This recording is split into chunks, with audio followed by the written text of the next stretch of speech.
আজকেই দেখলাম অপার ভাইয়ের পোস্টে মোটামুটি 22টার মতো নাকি ব্রাঞ্চ হয়ে গেছে, অনেক বেশি মাশাআল্লাহ। এখন এই সবকিছুর মধ্যে তোমার ক্ষতি হবে কি করলে ওইটা আগে বলি। তো এই ক্ষেত্রে তোমার কি করা উচিত? তোমাকে আগে ডিসিশন নিতে হবে যে তুমি আসলে কোন ক্যাটাগরিতে পড়তেছো। আসসালামু আলাইকুম সবাইকে। এসিএস নাকি উদ্ভাস? খুবই কনসার্নিং কোশ্চেন, রাইট?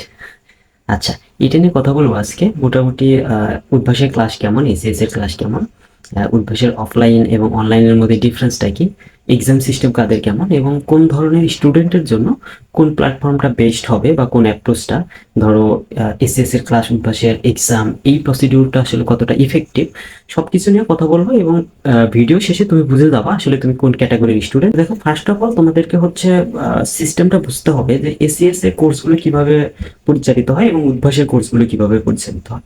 উদ্ভাসের হচ্ছে অনলাইন অফলাইন দুইটা সেগমেন্টই থাকে। তো অফলাইনে রেগুলার ক্লাস হয়, রেগুলার এক্সাম হয়, একই সাথে অনলাইনে হচ্ছে তোমার ম্যারাথন ক্লাসগুলো হয়, মাস্টার ক্লাস থাকে, আর অনেক কিছুই থাকে। তো যাই হোক, আমরা মেইনলি ফোকাস করতেছি হচ্ছে অনলাইনের ম্যারাথন ক্লাস এবং অফলাইন ক্লাস আর এক্সাম সিস্টেমের উপর।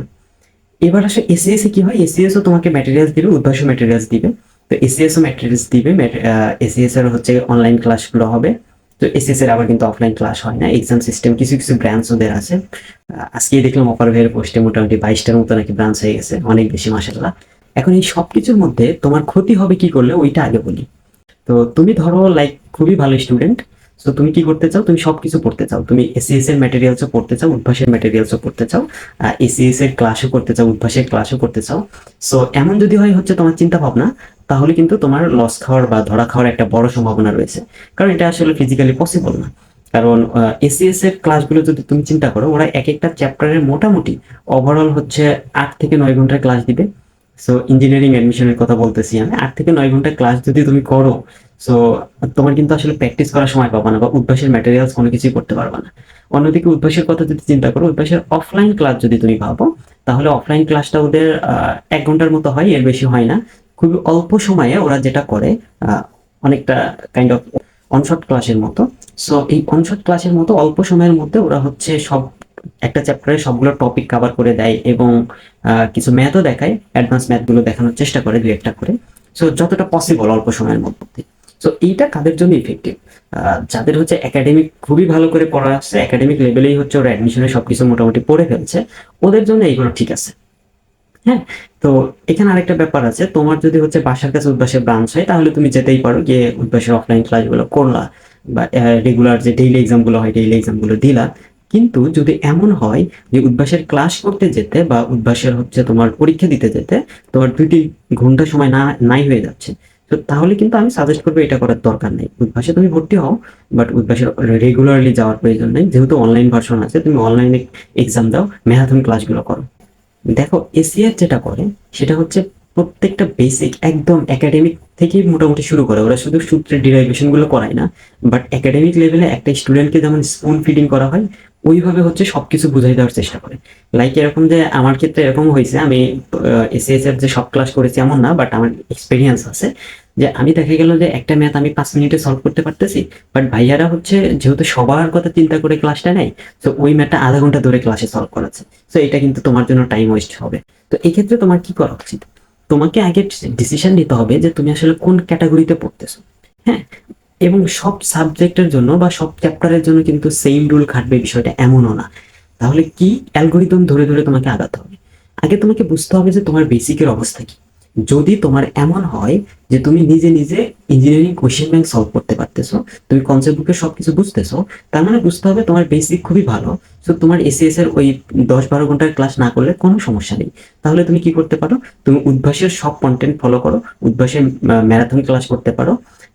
এখানে অনেক টাইম যাবে, বাট এসিএস এর থেকে কম টাইম যাবে। আর হচ্ছে এখানে অনেক অ্যাডভান্স জিনিসপত্র পড়ানো হয়, সো এটা পড়লে কাভার হয়ে যাবে সবকিছু। ঠিক আছে।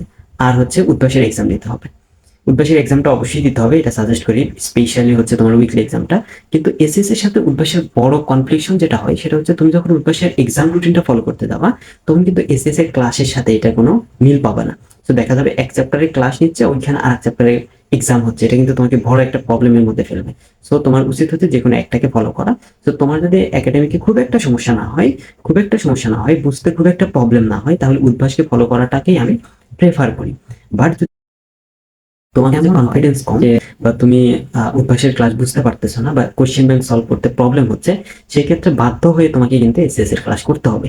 এসএস এর পুরোটা ক্লাস করলে তখন তোমার রুটিনটা অন্যরকম হইতে হবে। হ্যাঁ, বা এখানে আরো একটা ভালো অপশন আছে, তুমি চাইলে এসএস এর আর্কাইভ ক্লাসগুলো, প্রিভিয়াস ইয়ারের ক্লাসগুলো উদ্ভাসের রুটিন ওয়াইজ করে ফেলতে পারো। এটাও খুব একটা ভালো অপশন, ঠিক আছে?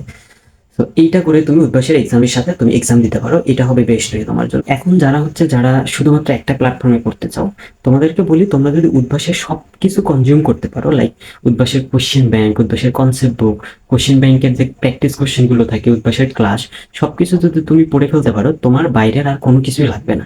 That's good enough. এর বাইরে যদি তুমি খুব কিছু পড়ার সময় পাও বা পড়তে চাও, তুমি তখন হচ্ছে এসিএস এর স্লাইড গুলো দেখতে পারো যে তুমি সবকিছু পারতেছো কিনা।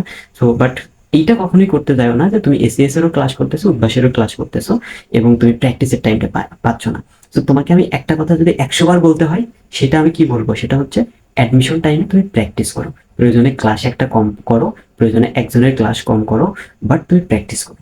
প্র্যাকটিস না করলে তুমি যতই কনসেপ্ট শিখো, তুমি যতই ক্লাস করো, তুমি যতই নোট করো, তুমি কিন্তু এক্সাম হলে আউটপুট দিয়ে আসতে পারবে না। ওকে, সো এইটা মাথায় রেখে যেভাবে প্ল্যান করতে হয়, যেভাবে রুটিন সাজাইতে হয়, তুমি সাজাইতে পারো। তুমি চাইলে তোমার অবস্থা কি সেটা তুমি কমেন্ট বক্সে জানিয়ে দিতে পারো, আমি সেই হিসেবে তোমাকে বলে দিব যে আসলে তোমার কি করা উচিত। হ্যাঁ, তো লম্বা আর ভিডিওটা করতেছি না। তো তোমরা হচ্ছে চ্যানেলটা সাবস্ক্রাইব করে দিতে পারো ইন ফিউচার আরো ভালো কোনো কন্টেন্ট পাওয়ার জন্য। Thank you.